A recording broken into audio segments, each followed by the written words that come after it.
Yes, thank you.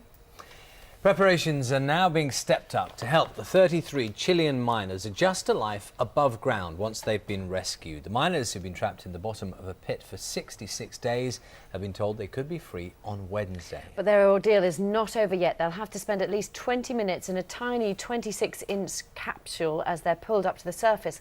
Dr. Jennifer Wild is a consultant clinical psychologist at King's College London and joins us now. Let's just talk sort of about the impact this will have been having on them. First of all, psychologically down there for this extraordinary length of time. The miners are at risk of developing post-traumatic stress disorder.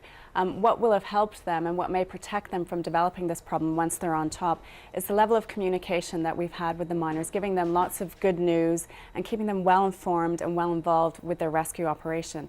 They still have a long way to go. They have to be in the rescue capsule. There's going to be a lot of anxiety around that, and we need to monitor them to see if they develop any problems 1 month after they've been out on top. It's going to be a very strange process for them, obviously, to say the least, as they emerge. The joy of reuniting with their families, the physical difference in being above ground, below ground, and then this weird notion that the world has been watching. Yeah. These guys who spend their lives in the middle of nowhere in Chile, and suddenly we're all interested in their stories and want a piece of their lives. And I actually think that's a very helpful thing for them to have worldwide support. We know that what helps prevent the development of post-traumatic stress is this feeling and perception of support. And they've had all of Chile behind them, all of the world behind them. They will continue to have support once they're out. And I think that's going to be a very helpful thing for them. Are any of them, as far as you know of what you've read, particularly finding this hard? Yes, there is a 19-year-old miner who is finding this very difficult, and he's getting a lot of attention. So, would that be to do with his age? Do you think that has made it more difficult for him? I think it has. Or is it just down to individuals?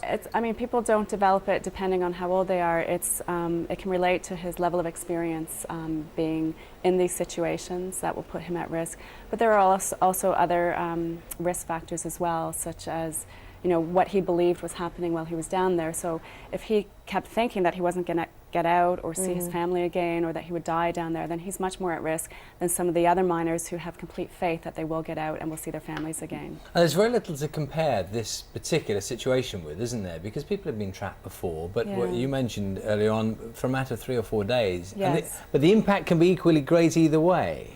The miners who were trapped in Tasmania for a few days really suffered when they were out.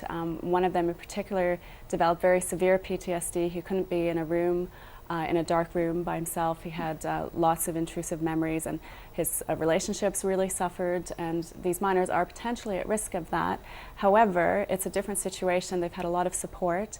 They are a resilient group, and they may do very well. We'll just have to go into a period of watchful waiting to see how they cope. You call them a resilient group. They already live tough lives, they do, given what they do, don't they? Does that help them in any way? That does help them. So they have they're hardy individuals that potentially will be a protective factor.